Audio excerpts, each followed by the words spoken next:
La paz del Señor esté con todos ustedes en este nuevo domingo, el Día del Señor. Compartimos este tema, este texto, este tiempo, el culto, las alabanzas, las participaciones todavía virtuales. Agradecidos también al Señor por la clase que hemos podido tener el día de ayer junto a un grupo de estudiantes y a través de Zoom pudimos empezar a estudiar una materia o una reseña de la materia de interpretación de la Biblia, cómo interpretar la Biblia, que ha sido de mucha bendición.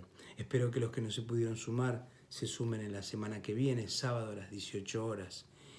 Y hablando justamente de la palabra de Dios, en estos días, en uno de los versículos diarios que aparecen en los devocionales de cada mañana, este texto que me inspira, que me habla, que me interpela, realmente llamó mi atención y puso en mi corazón una carga para poder compartírselos a ustedes.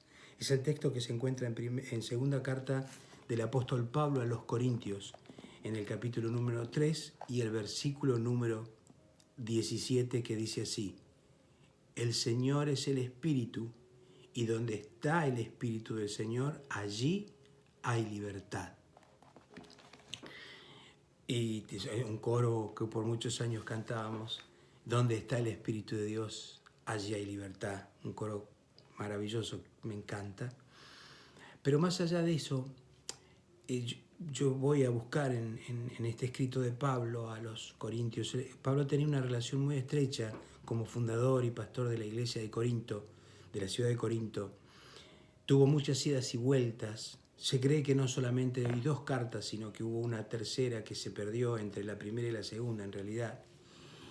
Y en esta ocasión es la segunda carta es la más sentida, la más personal, la que Pablo les abre más el corazón y habla muchísimo del ministerio, de lo que significa servir a Dios, de lo que significa el poner la vida en las manos del Señor, todo lo que significó su ministerio, inclusive los sufrimientos por lo que él tuvo que atravesar como apóstol, como ministro del Evangelio. Particularmente en esta iglesia que tanto él ama, cuando Tito va a visitarles y llevarles la carta, se entera de que nuevamente hubo maestros judaizantes, es decir, cristianos convertidos en realidad a Cristo, de la raíz judía, que volvían a enseñar el guardar la ley. Y esto motivó distintas apreciaciones del apóstol. Y entre una de ellas hace esta magnífica comparación donde él refiere de que los antiguos, los que se manifestaron y los que vivieron bajo el pacto de Moisés, no como nosotros los cristianos que vivimos bajo el pacto de Jesucristo, aquellos que leían la ley, leían la palabra de Dios a través de aquella reflexión de Moisés, aquel mandamiento de Moisés, era famoso cuando Moisés asciende al monte a recibir la ley, que estuvo tanto tiempo con el Señor. Al regresar él nota que su rostro resplandecía, y para que los hijos de Israel no se asustaran, pero que también para que no observaran que su gloria era pasajera, se puso un velo, se tapó, se puso un velo. Cada vez que la gente lo miraba había un velo que ocultaba el rostro en transparencia, iluminado de Moisés, que era la presencia del Señor, obviamente. Cuando Moisés iba a encontrarse con el Señor, corría ese velo y lo veía al Señor cara a cara. Entonces Pablo toma esta figura y les dice a los hermanos de Corinto: miren, tengan en cuenta que todos aquellos que siguen leyendo la ley de Moisés, hasta que no se conviertan, hasta que no entreguen su corazón a Cristo, ese velo que corrió sobre ellos también corre sobre ustedes y siguen con su entendimiento embotado y siguen sin comprender la maravillosa presencia del Espíritu Santo, que es el que verdaderamente trae libertad. Y esto lo hacía porque justamente el hecho de ir a las Escrituras con ese velo que no te permite discernir ni entender lo que estás leyendo, y a lo que el Señor nos lleva cuando tenemos un encuentro profundo y genuino con Él, es a una vida totalmente diferente. El velo oscurece, el velo impide que veas claramente, puedas observar los detalles, e indudablemente dice la palabra algo categórico: tienen el entendimiento embotado, es decir, tapado, no logran discernir. Y muchas circunstancias, más allá de los temores de ver lo pasajero en Moisés, también a nosotros pueden llevarnos a poner velos entre nuestra realidad y la realidad y la presencia del Señor. Nos impiden contemplar su grandeza, su majestad.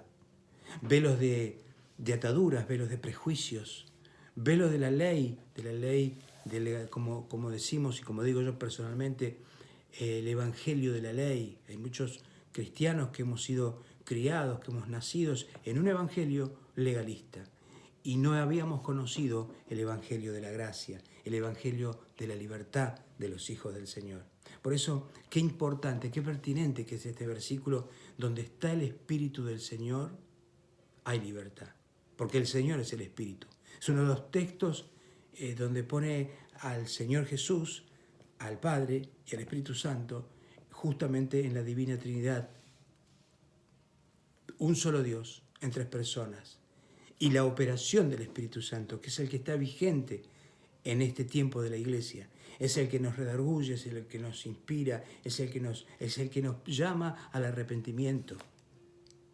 Si nosotros ponemos un velo con razonamientos, con interpretaciones mentales, intelectuales, de lo que la palabra de Dios nos inspira y nos dice, seguramente vamos a quedar con nuestro entendimiento embotado. Es maravilloso experimentar la gracia y la presencia del Espíritu de Dios en nuestras vidas, no para los efusivos alardes, no solamente para las expresiones en lenguas, no solamente para el discernimiento, no solamente para las obras carismáticas del Espíritu Santo en nosotros y a favor de la Iglesia, sino que es como aquí dice claramente la palabra de Dios. El Espíritu del Señor es libertad, y donde está el Señor hay libertad. Ahora, atravesando los días, ya los 100 días para algunos, acá en Tierra del Fuego más días de cuarentena, aunque hay algunas actividades bastante liberadas en este momento, lleva a que el convivir haya traído justamente embotamientos, justamente se han corrido velos, se han tapado cosas, se han destapado otras. La convivencia se ha complicado. Ha habido momentos de mucha tensión en los hogares, en el panorama de las personas a nivel individual, en su horizonte. No se avisoran cambios positivos. Todos los agoreros de turno anuncian o preanuncian un futuro difícil, una Argentina con problemas, un mundo con problemas.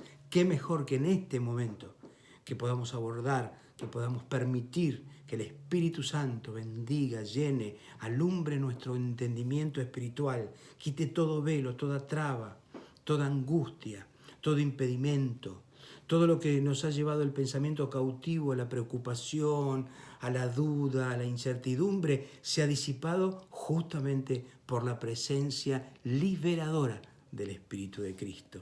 Que en esta mañana todas aquellas cosas que han puesto un velo sobre tu vida y un velo entre tu mirada y la mirada del Señor sean corridos para que podamos contemplar su gloria, su grandeza y lo maravilloso de su presencia en nosotros y a través de nosotros para bendecir al resto, a los que nos rodean y a nuestra sociedad y a nuestro mundo. Que el Señor les bendiga y no se olvide, digámoslo juntos, el Espíritu es el Señor y donde está el Espíritu de Dios, allí hay libertad. Dios te bendiga.